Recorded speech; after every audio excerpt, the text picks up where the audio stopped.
Irmãos, hoje nós estamos iniciando uma nova série de mensagens.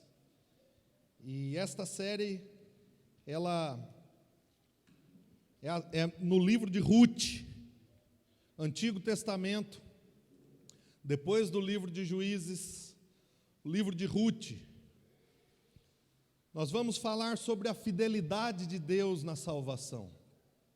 Vamos observar a maneira em que Deus conduz a história para a sua glória. E como é que Ele salva pessoas comuns como nós, dentro das nossas vidas comuns.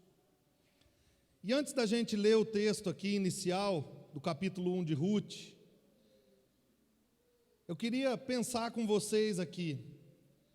Quem aqui nunca passou por uma situação ou um período da vida em que parecia completamente sem sentido?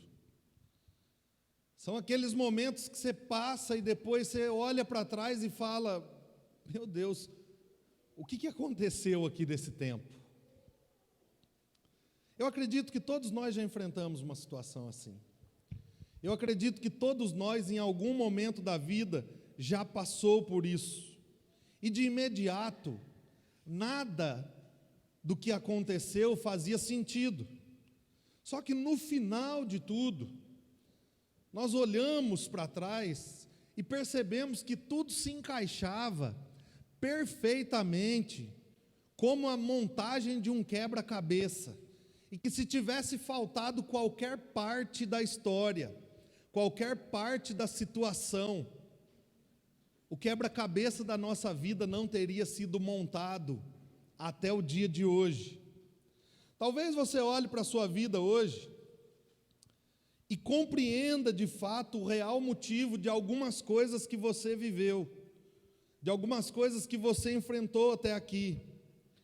Talvez você olhe para a sua vida hoje e consiga perceber que Deus usou tudo, todas as partes, as boas e as ruins, para que você, de fato, estivesse perto dele. Então significa que Deus usou cada parte para trazer você de forma graciosa, de forma amorosa, inclusive naqueles momentos que nós pensávamos que o amor de Deus estava faltando, que o cuidado de Deus estava faltando, mas Ele usou todas essas partes para te trazer para perto dele. E é isso que nós vamos ver nos próximos domingos, nessa série de mensagens no livro de Ruth. Falando então sobre a fidelidade de Deus na salvação e na condução do povo na história da redenção. Deus não perde o controle. Mesmo quando nós achamos que Ele perdeu o controle, Ele não perde o controle. E eu queria ler com vocês então capítulo 1, versículos de 1 a 5. Ouça com fé a palavra de Deus, com atenção, corações abertos, prontos a ouvir o que Deus tem a nos dizer. E diz assim a palavra do Senhor: na época dos juízes, houve fome na terra. Um homem de Belém da Judéia, com a mulher e os 2 filhos, foi viver por algum tempo nas terras de Moabe. O homem chamava-se Elimeleque, sua mulher Noemi e seus 2 filhos, Malom e Quilion. Eram efrateus de Belém de Judá. Chegaram a Moabe e lá ficaram. Morreu Elimeleque, marido de Noemi, e ela ficou sozinha com seus 2 filhos. Eles se casaram com mulheres moabitas, uma chamada Orfa e a outra Ruth. Depois de terem morado lá por quase 10 anos, morreram também Malom e Quilion, e Noemi ficou sozinha, sem os dois filhos e sem o seu marido. Vamos orar mais uma vez. Deus, obrigado por Tua palavra. Nós cremos que o Senhor fala quando ela está aberta e com fidelidade é trazida a nós. Por isso pedimos ao Senhor, abra o nosso coração, a nossa mente, nos dê atenção, concentração, no que o Teu Espírito dirá a nós nesta manhã. Usa a Tua palavra para nos ensinar, no poder do Espírito Santo de Deus. É assim que nós oramos gratos, em nome de Jesus. Amém. Irmãos, o livro de Ruth, ele é um dos livros bem conhecidos na Bíblia. Ele não é o mais conhecido, mas é um livro que, de fato, muita gente, especialmente os cristãos, mas até não cristãos, conhecem o livro de Ruth. E talvez você não o conheça tanto, mas conheça um grande romance que está aqui no livro de Ruth. O grande romance entre Ruth e Boaz. Um dos romances mais conhecidos da Bíblia. Talvez aqueles que cresceram na igreja, principalmente as jovens, conhecem muito esse nome, Boaz. Quantas vezes essas jovens cristãs diziam: eu estou à espera do meu Boaz. Estou esperando pelo meu Boaz. E aí os meninos olhavam para Boaz e falavam: meu Deus, e agora? Como é que eu vou ser como esse homem? Então talvez nós não conhecemos tanto a história de Ruth, mas sabemos que nela contém um dos maiores romances da Bíblia, que é o romance entre Ruth e Boaz. E Ruth também é um dos livros da Bíblia que não se sabe quem é o autor. Deus não quis deixar a nós quem é que escreveu Ruth. Não foi ela. O livro provavelmente foi escrito já próximo do meio para o final do reinado do rei Davi, porque no final do livro ele vai destacar a genealogia de Davi. Então, nós de fato não sabemos. O que temos de certeza é que esse livro foi escrito por alguém inspirado pelo Espírito Santo, e que essa história envolvente e cheia de sentimentos que nós vamos conhecer ao longo dos domingos é uma pequena fatia da grande história da redenção, da história sobre como Deus resgata o seu povo com fidelidade e glória em meio à vida comum. Então Deus, Ele nos resgata na vida comum, e Ele mostra isso através do livro de Ruth. E apesar do livro de Ruth, falando dele em localização, parecer que ali ele está meio aleatório, meio perdido, entre o livro de Juízes, depois do livro de Juízes e antes do livro de 1 Samuel, Ruth está ali de fato intencionalmente. Ele faz a transição entre o período dos juízes e o período dos primeiros reis de Israel. E aí então nós não vemos a história de um grande rei, nós não vemos a história de como se deu o desenrolar de tudo, nós vemos um zoom na vida do povo de Deus, na vida real, na vida comum, de como é que Deus traz de volta o seu povo para perto dele. No período dos juízes, o povo era liderado por aqueles juízes militares, que Deus levantava quando o povo declinava. Um período de grande declínio espiritual, um grande gráfico do mercado financeiro, sobe e desce, sobe e desce, sobe e desce. O povo estava bem, fazia o que era reto aos seus próprios olhos, e o que Deus desaprovava, caíam de novo. Deus levantava juízes, esses homens e mulheres ajudavam o povo de Deus a se reerguerem, a permanecerem firmes, e aí então o povo caía novamente. Esse foi o período dos juízes. E aí então, depois do livro de Ruth, entram os primeiros reis de Israel. Então Ruth é aquele zoom que traz a história para o centro e volta a fazer sentido de novo a chegada dos reis de Israel. Sendo assim, então, irmãos, o livro de Ruth, apesar de terem 3 personagens bem proeminentes, que vão ser bem falados aqui, que é Noemi, Ruth e Boaz, ele não é, em última instância, sobre eles. Em última instância, o livro de Ruth, ele traz para nós a clareza de como Deus cuida de seu povo em situações comuns e muito difíceis. E como é que Deus usa histórias e pessoas comuns para cumprir o seu propósito de redenção aqui na terra e para apontar para o grande Redentor, Jesus Cristo. Então a história de Ruth é como é que Deus resgata o povo, como é que Deus traz o seu povo para Ele, e como é que Jesus Cristo é apontado aqui dentro do livro de Ruth. E para a gente introduzir essa série aqui, eu gostaria de refletir com vocês, no texto que nós lemos, sobre o caos na terra da paz. Como é que situações difíceis nos encontram, quando o que nós estamos esperando é um pouco de paz, quando o que nós estamos esperando é um pouco de alívio, quando o que nós estamos esperando é um pouco de desatar de fardo sobre os nossos ombros.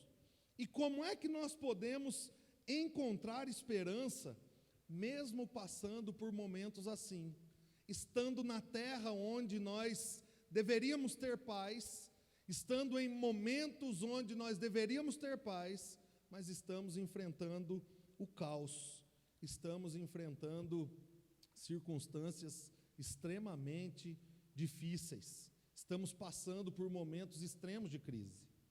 E, em primeiro lugar, irmãos, eu gostaria de refletir com vocês sobre quando esperamos paz e recebemos crise. A primeira parte do versículo 1 é o que dá contexto à história do livro de Ruth. Na época dos juízes, houve fome na terra. Irmãos, eu já falei um pouco. A época dos juízes foi o período de maior declínio espiritual do povo de Deus, ou um dos maiores períodos, mas até aqui, o maior período de declínio espiritual do povo de Deus. Eles haviam sido liderados por Josué, conduzidos até a terra prometida, e lá, porque agora eles já estão na terra prometida, eles haviam se esquecido de Deus. Deus havia os tirado da escravidão do Egito, onde eles ficaram 430 anos escravos, escravos de outros deuses, escravos de outros povos, escravos da pobreza, escravos da fome, escravos de muita coisa. E ao tirar eles do Egito, Deus prometeu que daria a eles um lugar de descanso, uma terra que teria fartura de leite e mel, a terra que mana leite e mel. E por 40 anos no deserto, este povo esperou por esta terra.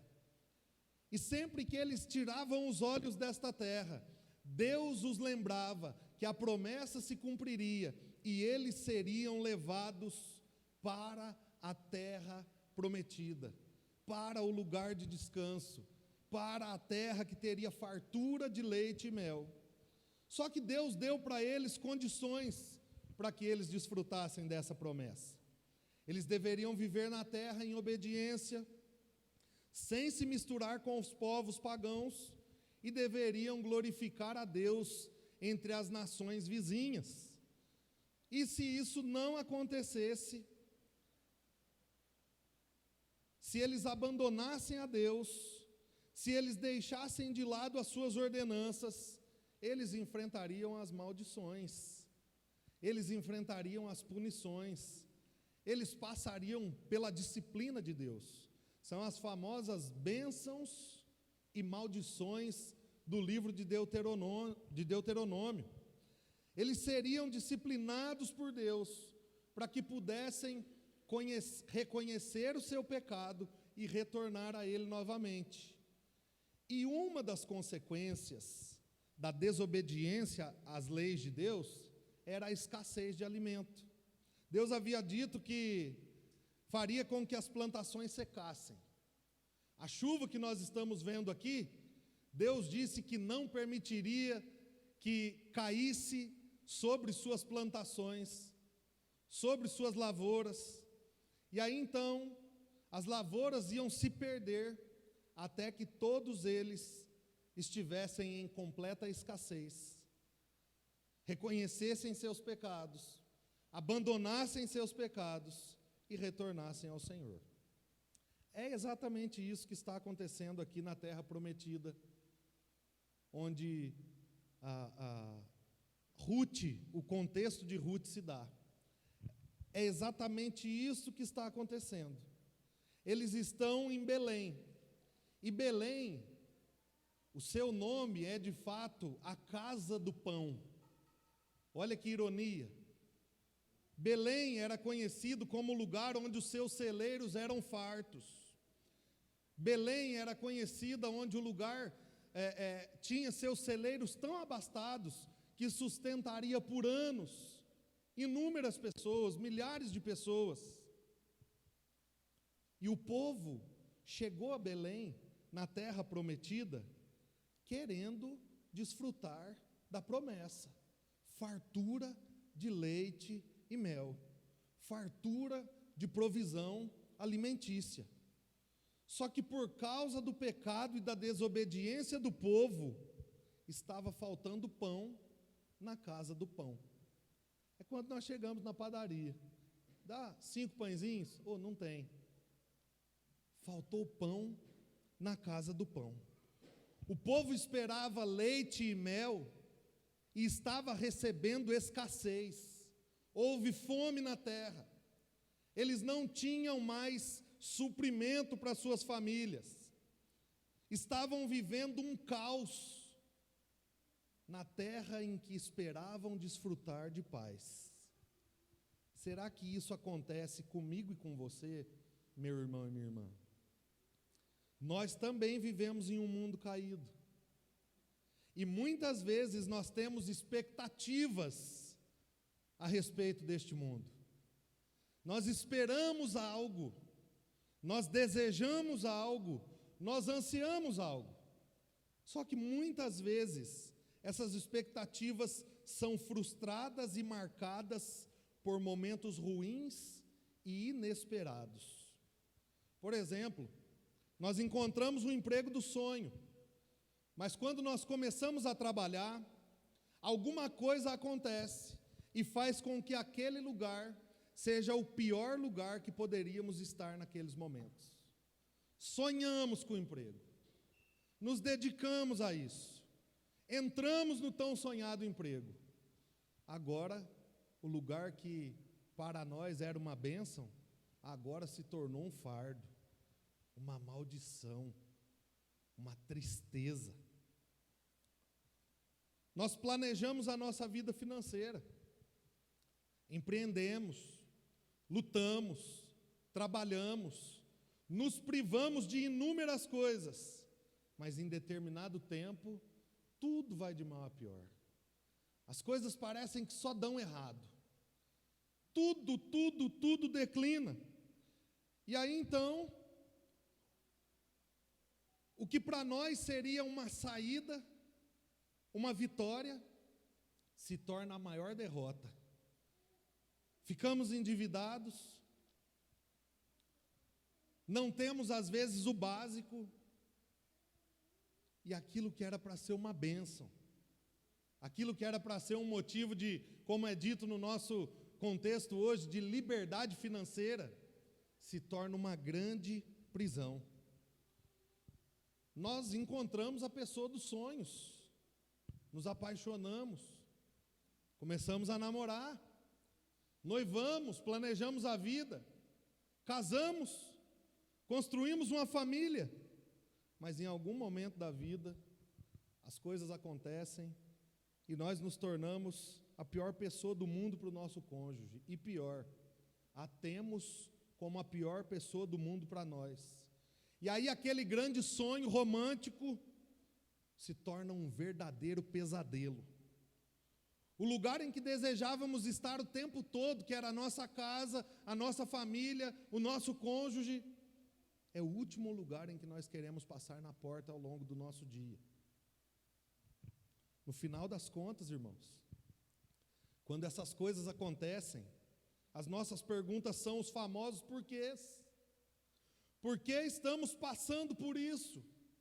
Por que estamos enfrentando isso? Se a promessa que nós temos é uma promessa de paz e fartura na terra prometida, Por que nós estamos passando por isso? Era assim, irmãos, nos tempos de Ruth. As pessoas esperavam viver um tempo de paz e fartura na terra prometida. Eles ouviram isso por 40 anos. Essa promessa perdurou 40 anos. E quando os pés deles entram para dentro da terra, eles começam de novo a viver como se Deus não existisse. O lugar de paz vira um caos. O lugar de fartura traz escassez. Só que a questão é que nos tempos de Ruth, eles estavam vivendo um caos por causa do pecado específico da idolatria, da adoração a outros deuses, do abandono de Deus por outros deuses. Só que eu e você, muitas vezes passamos por isso, não por causa de um pecado específico. Às vezes sim, mas nem sempre. Às vezes nós sofremos essas coisas por consequência dos nossos pecados, mas nem tudo que sofremos é devido a algum pecado específico que cometemos. Mas tudo que sofremos, no final das contas, tem raiz no pecado que assolou a humanidade. Tem raiz no pecado que começou no jardim do Éden e que se estendeu a nós, e que por causa dele, o nosso coração, como o apóstolo Paulo diz, foi inventando maneiras de fazer o mal. E aí então, por causa do pecado que fez com que as coisas saíssem do controle e da ordem natural entre nós, no meio dos homens, mesmo que Deus não perca o controle diante das situações, nós acabamos perdendo o controle no tempo e no espaço, e muitas circunstâncias das nossas vidas não estão sob os nossos controles, e nós passamos por ela, nós enfrentamos, nós sofremos, nós dilaceramos o nosso coração, a nossa alma. Talvez você já tenha passado por um momento como esse, ou talvez um momento como esse nunca passou perto de você, mas pode ser que você esteja vivendo um momento como esse hoje, agora. O fato é que esperar paz e receber crise neste mundo caído, neste mundo pecador, é mais comum do que eu e do que você podemos imaginar. A vida não é, infelizmente, um mar de rosas. Como eu sempre digo, aqui citando Hernandes Dias Lopes, não é um parque de diversão, é um campo de batalha. Receber crise quando estamos esperando paz é mais comum na minha e na sua vida do que podemos imaginar. Mas as perguntas que precisamos responder são: em momentos de crise, a quem buscamos? A Deus ou a fazer o que é reto aos nossos próprios olhos, como nos tempos dos juízes? A quem recorremos? A Deus ou aos nossos recursos humanos? Como olhamos para a situação? Enxergamos como uma oportunidade pela qual Deus está nos chamando a nos arrependermos e irmos a Ele humildemente? Ou agimos conforme achamos que é certo, na força do nosso braço? Como olhamos para nós mesmos em situações assim? Como pensamos a respeito de nós? E quais as decisões nós tomamos? Nós permanecemos confiantes em Deus no meio da crise? Ou nós abandonamos a caminhada? Ou nós pulamos fora do barco? Qual é a nossa decisão diante da crise? Como é que nós lidamos com isso? O texto vai nos mostrar que Elimeleque, que vai entrar na história agora, o sogro de Ruth, tomou uma decisão. E essa vai ser a nossa segunda reflexão no texto. Eu quero observar com vocês aqui que momentos de crise podem nos levar a tomar decisões impulsivas. Olha o que o texto continua dizendo agora, a partir do versículo 1, da segunda parte do versículo 1 e o versículo 2. Um homem de Belém, de Judá, com a mulher e os 2 filhos, foi viver por algum tempo nas terras de Moabe. O homem chamava-se Elimeleque, sua mulher Noemi, e seus 2 filhos, Malom e Quilion, eram efrateus de Belém de Judá. Chegaram a Moabe e lá ficaram. Então, diante da crise na casa do pão, Elimeleque pega Noemi, sua esposa, seus filhos Malom e Quilion, sugestão de nome para os filhos que estão vindo aí.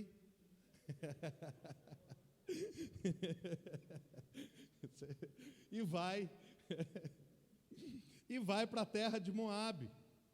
Ele sai do meio da escassez, ele sai do meio da dificuldade, ele tira sua família do meio da dificuldade, e olha quão louvável é isso, e vai para a terra de Moabe. Moabe ficava do outro lado do Mar Morto, aula de geografia, né? No lado leste, Belém, o Mar Morto, Moabe. Ele atravessa o mar, vai para as terras de Moabe. Moabe ficava nas partes baixas do Mar Morto. Significa então que era uma terra muito frutífera. Significa que era uma terra que de fato qualquer semente que batesse naquele solo enraizava e frutificava. Era uma terra que tinha fartura de alimento. Era uma terra que tinha tudo o que uma família que estava saindo da terra de escassez precisava para cuidar dos seus. Uma terra fértil. E aos olhos do homem, aos nossos olhos, Moabe era o lugar ideal para pegar sua família e ir para lá numa crise aqui na cidade de Andradas, ou numa crise na nossa nação brasileira. É o que Elimeleque faz. Ele pega a sua família e vai para a terra de Moabe. Só que tem alguns detalhes aqui que a gente não consegue enxergar de primeira impressão no texto. Eles deveriam permanecer na terra prometida. Deus, de fato, havia os levado para a terra prometida para que eles vivessem nela. E tinha sido um pacto, um contrato, para que eles permanecessem nela e para que eles desfrutassem das bênçãos quando estivessem caminhando de acordo com as justas ordenanças de Deus, mas também para que eles pudessem aprender a lidar com as consequências e as advertências de Deus quando eles abandonassem as justas ordenanças de Deus. E eles deveriam permanecer lá, desfrutando de consequências quando isso acontecesse, confiando que Deus nunca os abandonaria, que Deus nunca os deixaria de lado, que Deus sim os disciplinaria, mas cuidaria deles e dos seus. A casa do pão ia faltar pão, mas não ia faltar o pão de cada dia. A casa do pão ia faltar abundância de pão, mas não ia faltar o pão necessário. Eles precisavam permanecer na terra e não podiam se misturar com os povos vizinhos, se misturar com aqueles que não criam, que não adoravam e não serviam a Deus. E adivinha? Os moabitas, um povo pagão que adorava uma infinidade de deuses, mas não tinha uma adoração a Deus nas terras de Moabe. Mas Elimeleque decidiu sair quando as coisas ficaram ruins. Ele decidiu deixar os seus irmãos enfrentar as dificuldades, enquanto que sua família se privava da escassez. Ele preferiu estar numa terra pagã, sem Deus, ao passar dificuldades ao lado dos seus irmãos com Deus. E até parece legítimo a decisão de Elimeleque. E em certo ponto quem é que não quer ver a sua família bem quando nós estamos no meio de um caos? Mas neste caso aqui, não era legítimo, porque o texto é claro, e o termo usado aqui no versículo 2, na parte, foi viver por algum tempo nas terras de Moabe. Esta palavra, por algum tempo, este termo no original, ele de fato quer dizer que seria um período temporário, até que as coisas melhorassem, e aí então ele voltaria e desfrutaria das bênçãos de Deus junto do povo. Mas espera aí, Deus disse que o povo precisava desfrutar das bênçãos, mas precisava aprender a lidar com as maldições, precisava sofrer as consequências, as disciplinas, confiando que Deus nunca os abandonaria. Mas ele fez o contrário. Faltou pão na casa do pão, eu vou buscar pão na padaria de Moabe, vou ficar por lá, e quando voltar a ter pão de novo em Belém, na casa do pão, aí eu volto. Assim, nós não passamos e não sofremos a disciplina de Deus. Assim nós não enfrentamos e não lutamos as guerras interiores que nós temos. E sim, meus irmãos, ele estava decidido a tirar a sua família do sofrimento e da dificuldade, e isso é legítimo. Contudo, a decisão que Elimeleque tomou estava também mostrando que ele havia se esquecido de quem é que cuidava deles.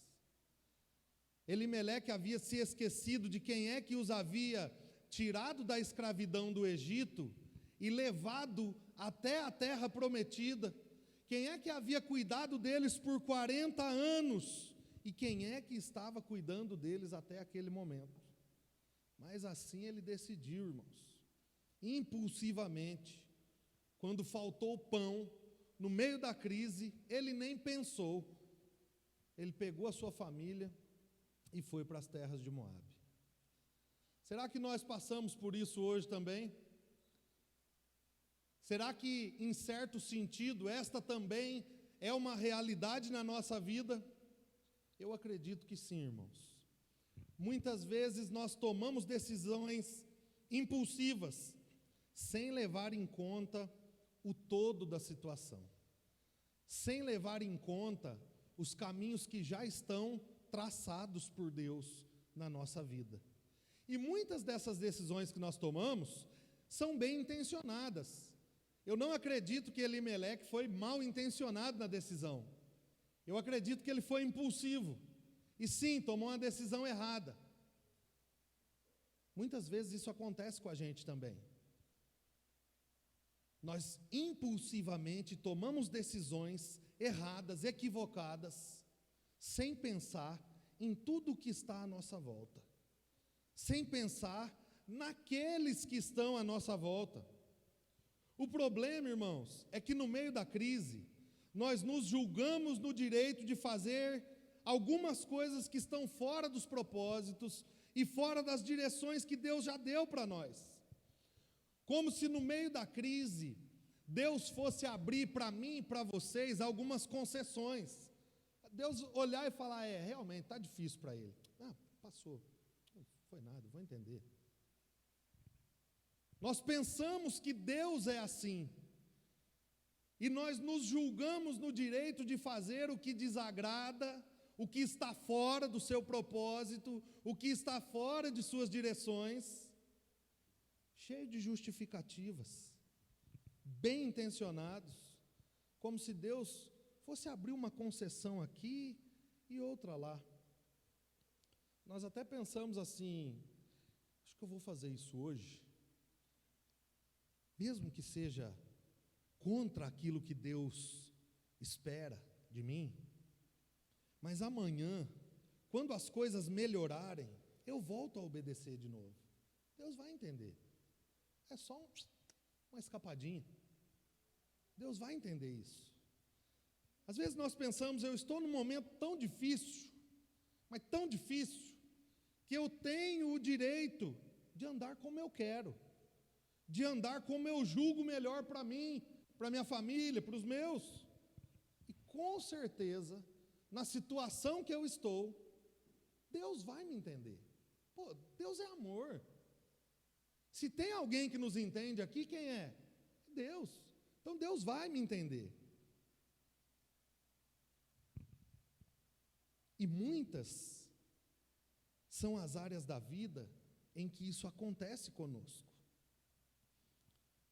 Por exemplo, irmãos, como cônjuges, quantas são as vezes que nós agimos desrespeitosamente, esnobamos nosso cônjuge, desonramos o nosso cônjuge, e o nosso discurso, ele é justificável. A situação chegou a tal ponto que eu não tinha outra coisa a fazer, eu não tinha outra opção.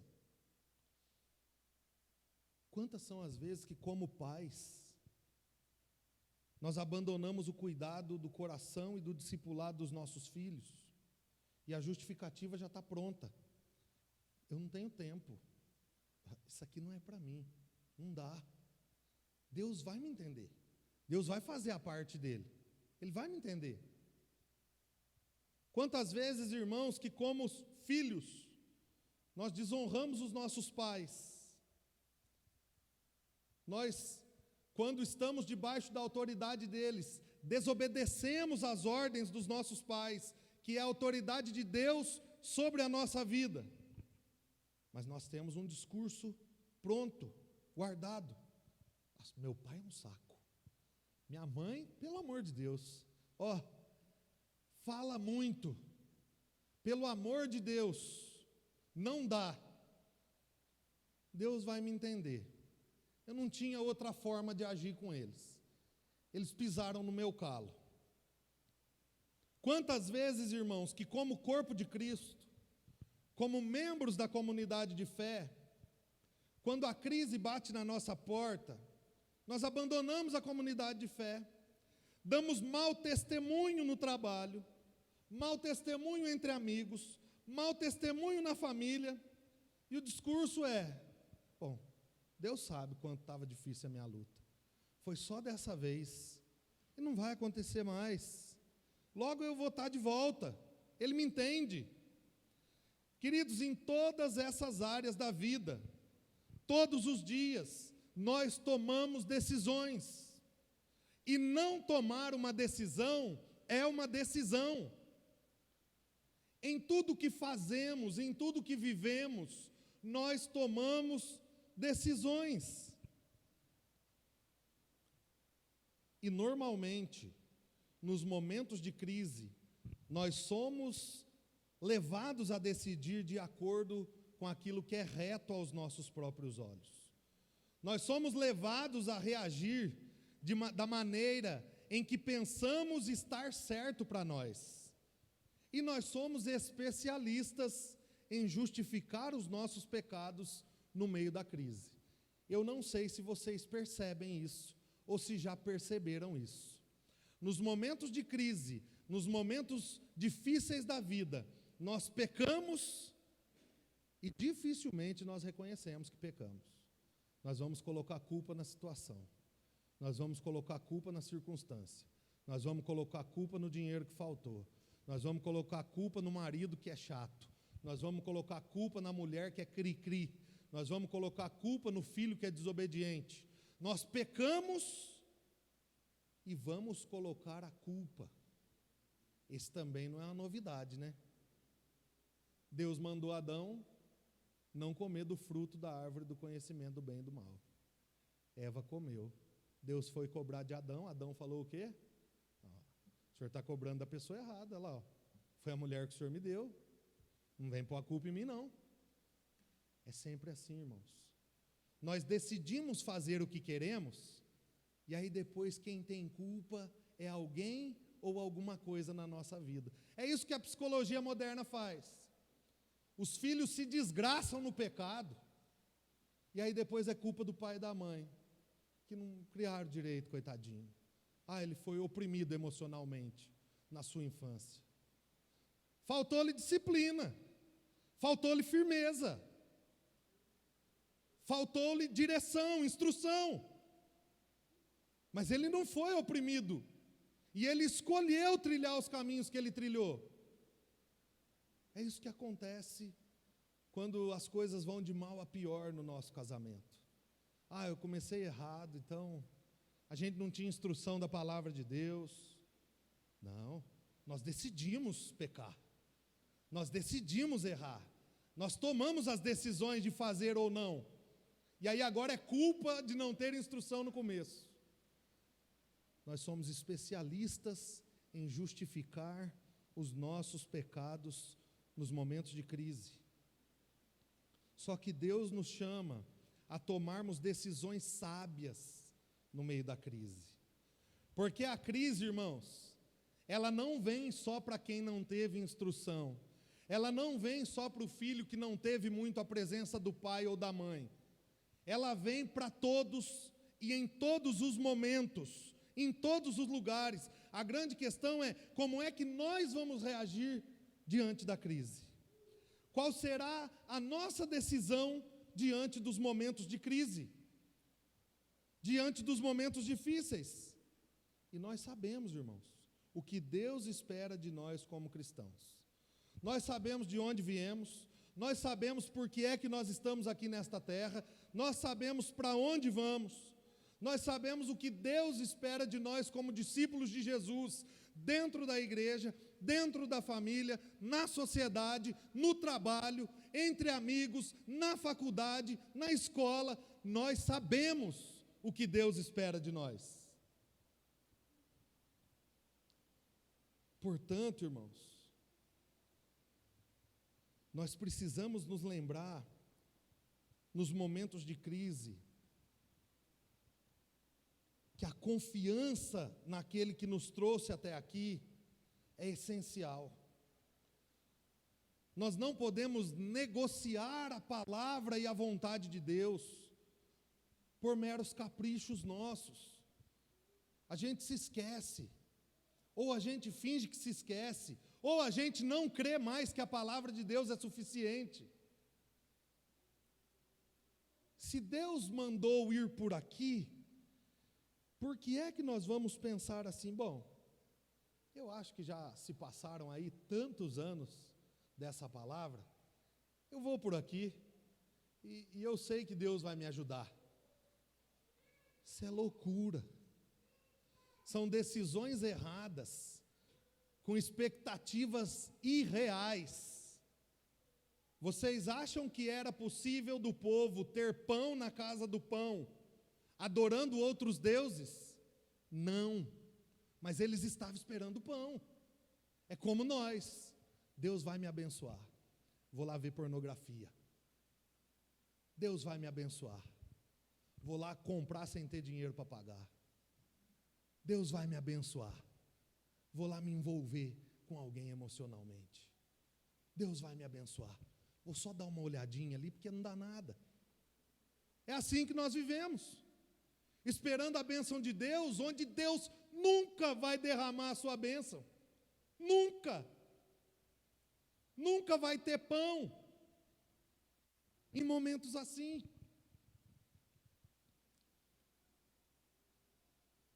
Nós precisamos permanecer onde nós estamos nos momentos de crise. Momento de crise não é momento de tomar decisão. Momento de crise é momento de confiar no Deus que te trouxe até aqui, no Deus que te conduz e te conduziu até aqui. Momento de crise não é hora de saber se eu vou para lá ou para cá, se eu faço A ou B, não. Momento de crise é hora de você deixar a sua dor nas mãos daquele que tem cuidado de sua vida. É hora de você colocar a sua alma naquele que cuida de sua alma. naquele que enxuga as tuas lágrimas e as recolhe e as acolhe, naquele que te abraça nos teus piores momentos. Deus. Porque Ele vai continuar cuidando de nós, mesmo nos momentos de crise, mesmo que falte pão na casa do pão, Deus continuará cuidando de nós, de nossas casas, de nossas famílias e de nossa igreja. Então, nos momentos de crise, irmãos, sabe o que é que nós não podemos perder? A nossa identidade. Nós somos filhos de Deus, nós fomos adotados por meio de Jesus Cristo, nós somos amados eternamente em Jesus Cristo, nós somos cuidados pelo bom pastor das ovelhas, que é Jesus Cristo, e seja nos melhores momentos ou nos piores momentos de nossas vidas, Ele estará conosco e continuará cuidando de nós. Por isso, não perca a sua identidade, não perca o seu coração nos momentos de crise. A crise, ela é ladrã de identidade, ela é ladrã de corações, ela nos rouba, ela faz a gente questionar: quem sou eu? O que é que eu estou fazendo aqui? Por que e para que eu existo? E cadê Deus em tudo isso? Não perca o seu coração. As crises são momentâneas, elas começam e terminam, mas o cuidado e a fidelidade de Deus nunca se acabam. Mesmo nos tempos de crise, Deus continua cuidando de nós e Deus continua sendo fiel ao seu povo. E o que é melhor então para a minha e para a sua vida? A crise com Deus ou andar sem crise em Moabe, mas também sem Deus? Não havia adoração nas terras de Moabe. Deus não era adorado ali. E eu fiquei pensando muito nisso. Como é que um pai crente da família da aliança, Elimeleque, sujeita a sua esposa e os seus filhos a irem para um lugar onde não há adoração a Deus? Ao invés de levá-los a Deus, Ele os tirou de Deus. Como é que isso acontece? Como é que uma loucura dessa acontece? Será que isso aqui acontece também no nosso meio? Será que existem pais que, ao invés de trazer, levam para fora? Que loucura! Que consequência terrível do pecado! Que cegueira! Era assim que Elimeleque estava. E parecia que ele estava enxergando bem, né? Pô, minha família vai passar fome, cara. Que isso? Vou levar eles para um lugar onde eles não vão passar fome. Mas ele estava completamente cego, guiando a sua casa para bem longe, mas para bem longe de Deus. E por fim, irmãos, eu gostaria de refletir com vocês que todas as decisões que nós tomamos, elas trazem consigo suas consequências. Versículos de 3 a 5. Morreu Elimeleque, marido de Noemi, e ela ficou sozinha com seus 2 filhos. Eles se casaram com mulheres moabitas, uma chamada Orfa e a outra Ruth. Depois de terem morado lá por quase 10 anos, morreram também Malom e Quilion, e Noemi ficou sozinha, sem os seus 2 filhos e sem o seu marido. Irmãos, Elimeleque morreu, deixou sua esposa sozinha, numa terra estranha, no meio de um povo estranho, mas ainda tinha os seus filhos. O caminho de Noemi e de seus filhos havia ficado mais amargo, mais difícil de caminhar, mas eles ainda tinham um ao outro. A grande questão é que ele não só sujeitou a sua esposa a ficar longe de Deus, mas a ficar sozinha. Sozinha. Porque quando ele morreu, não tinha nenhum parente, nenhum familiar por perto. Só os 2 filhos. E ela ficou sozinha para enterrar o seu marido. Sabe o que isso significa?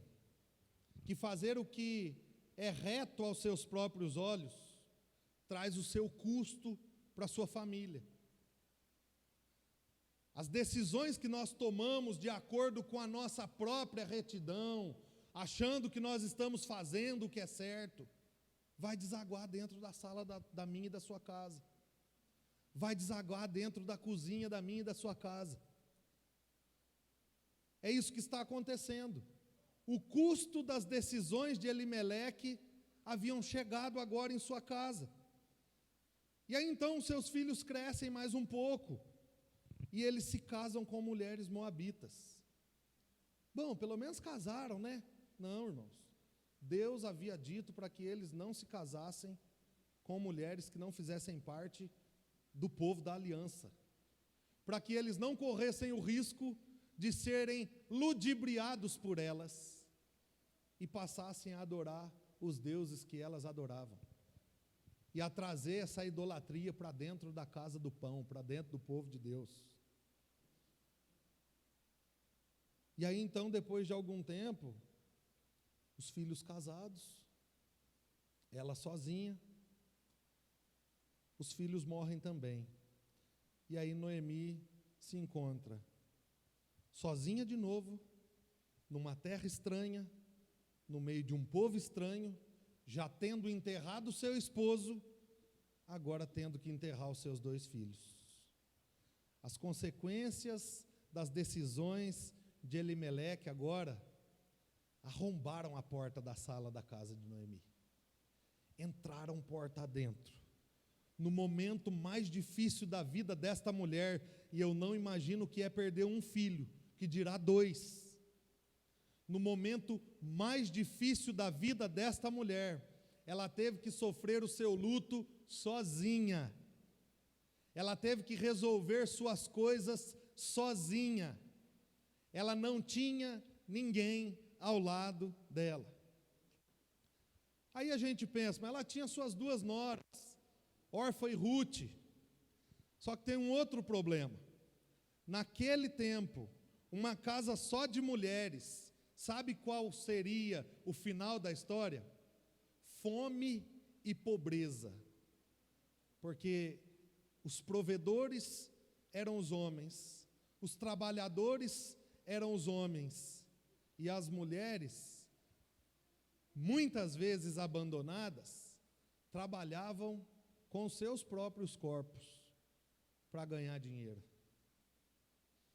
Isso significa que a pobreza chegaria e ruiria a casa de Noemi. Será que há esperança para uma situação como essa? Irmãos, as nossas decisões impulsivas e muitas vezes pecaminosas, elas sempre virão acompanhadas de consequências futuras. Nós tomamos a decisão hoje, de pecar hoje, falamos assim, não, só isso aqui, está tranquilo, e vai ficar quietinho ali, e daqui para cá não passa. Só que tem um problema, o pecado é rebelde, o pecado ele não é comportado, ele nunca fica onde nós queremos que ele fique, ele sempre vai invadir outras áreas da nossa vida, e ele sempre vai trazer consequências muito maiores daquelas que nós contabilizamos, se é que nós contabilizamos alguma consequência. Por isso, nós não devemos viver buscando aquilo que é melhor aos nossos próprios olhos, buscando aquilo que é melhor conforme as nossas percepções, mas nós devemos buscar viver em amor e submissão ao que Deus tem preparado para nós, mesmo que o caminho não seja tão fácil e nem agradável como nós gostaríamos que fosse. É isso que nós aprendemos aqui, nestes 5 primeiros versículos, que introduzem o livro de Ruth. É melhor andar no vale da sombra da morte com Deus, do que andar em caminhos aparentemente floridos sem Deus. Sabe por quê? Porque com Deus no vale da sombra da morte, os caminhos podem florescer. Agora, sem Deus nos caminhos floridos, as flores podem secar, e nós podemos ficar sem nada. Sem Deus e sem flores, a nossa vida vira uma escassez completa. Nós sofreremos por causa das nossas decisões. Sabe por quê? Porque com Deus, mesmo que não tenha pão na casa do pão, Ele prepara pessoas para passar com a gente no meio da crise.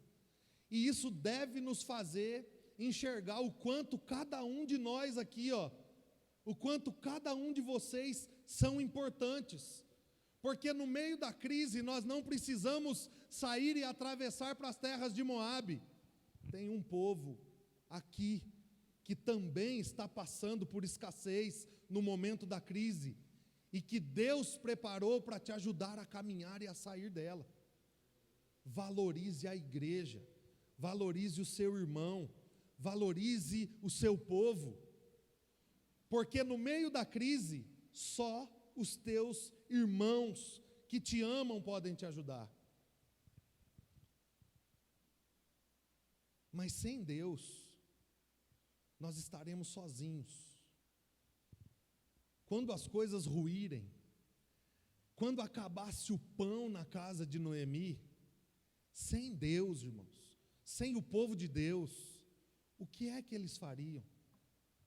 Eles estariam sem pão, sem o marido, sem os filhos, e sem as pessoas que eles amavam, e as pessoas que as amavam. É assim também na nossa vida, irmãos. Nós precisamos entender que, de fato,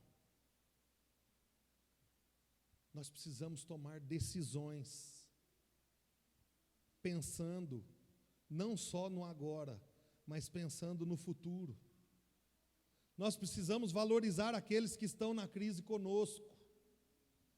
Nós precisamos, de fato, enxergar que, às vezes, algumas ofertas aparentemente boas não serão boas no final. Teria sido assim na família de Elimeleque. Pensem que se ele tivesse ficado lá, poderia até faltar pão na casa do pão, mas não faltaria pessoas para ajudá-lo a comer o pão de cada dia. E ele e os seus filhos iam morrer de qualquer forma. Eu não acredito que a morte aqui foi uma punição. Eles morreram. A Bíblia não diz como e nem porquê.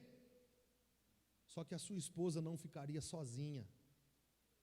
Ela não ficaria desolada. Ela não ficaria abandonada.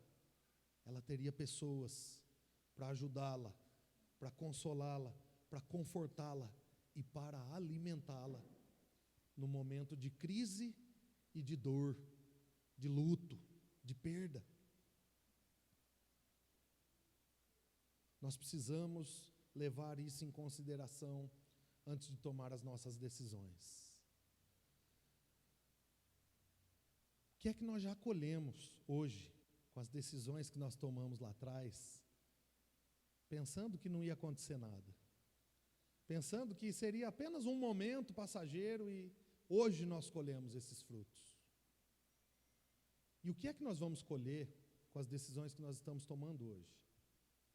O que é que você e eu queremos colher com as decisões que nós estamos tomando hoje?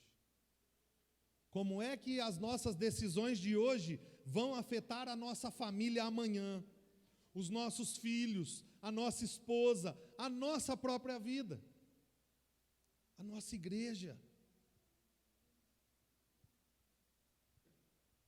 Leve isso em consideração. Todas as nossas decisões, elas virão carregadas de consequências futuras. Podem sim ser boas, pode ser o pão voltando para a casa do pão, mas podem ser trágicas: solidão, abandono, escassez, tristeza, por causa das nossas decisões de hoje.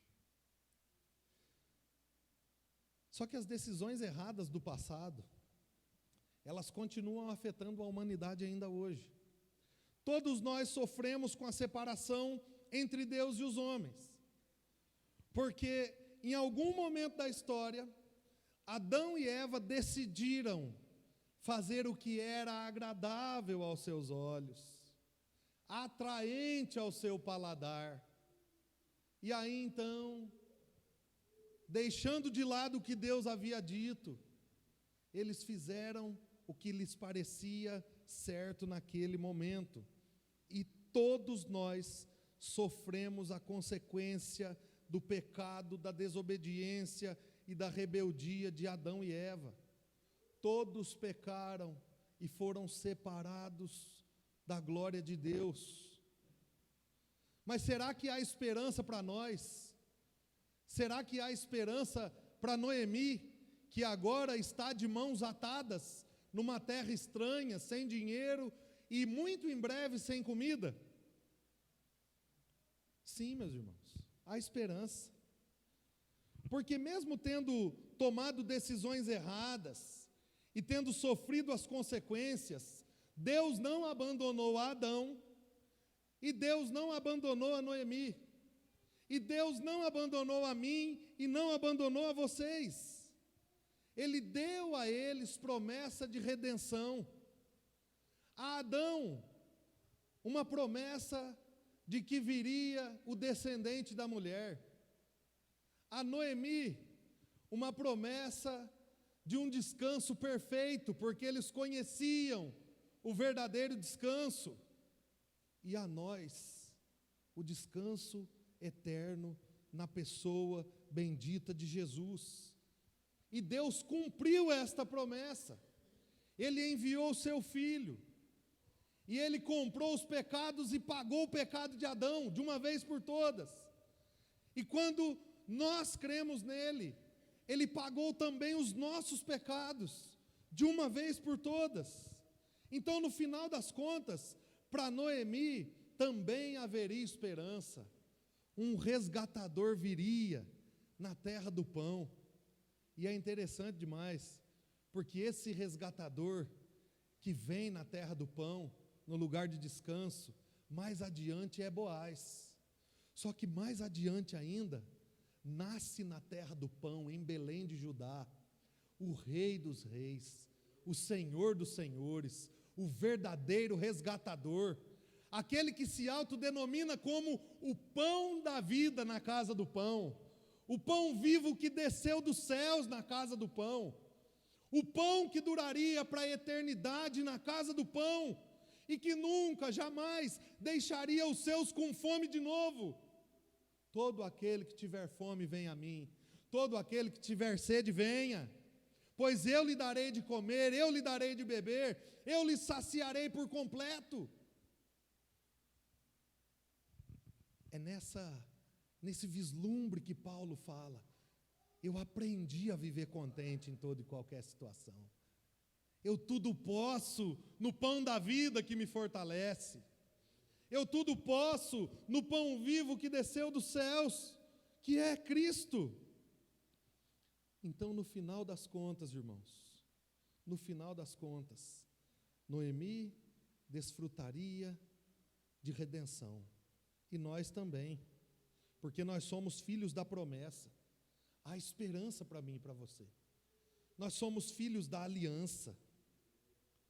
Nós somos herdeiros das dádivas celestiais que Deus deixou para o seu Filho Jesus e para todos aqueles que Ele adotou por meio dele. Há esperança para nós. Jesus é a minha e é a sua esperança no momento de crise. Ele é o meu e o seu sustentador em tempos de crise. Ele é o leme que guia e dirige as nossas decisões. Ele é de fato a paz no meio da guerra, no meio da crise. Então nós não esperamos paz na terra, nós esperamos paz em Jesus. E tendo sido justificados por Deus mediante a fé, tendo sido justificados por Ele, por Cristo, mediante a fé, temos paz com Deus. Por meio de quem? Por meio do nosso Senhor Jesus Cristo. Ele é a nossa paz. Isso significa que a minha e a sua vida hoje pode estar como nos tempos dos juízes. Que a nossa terra, a nossa casa do pão, pode estar faltando pão. Nós estamos até vivendo escassez na alma, escassez espiritual, escassez de muitas coisas. Mas Jesus é a nossa resposta no meio da crise. Ele é a nossa paz. Por causa de Jesus, irmãos, nós podemos crer que histórias que começam ruins podem terminar gloriosas. Porque ele começou em um estábulo em Belém e hoje ele está assentado em um trono à direita de Deus. Será que ele é capaz de conduzir a minha e a sua vida dessa forma? Vamos orar?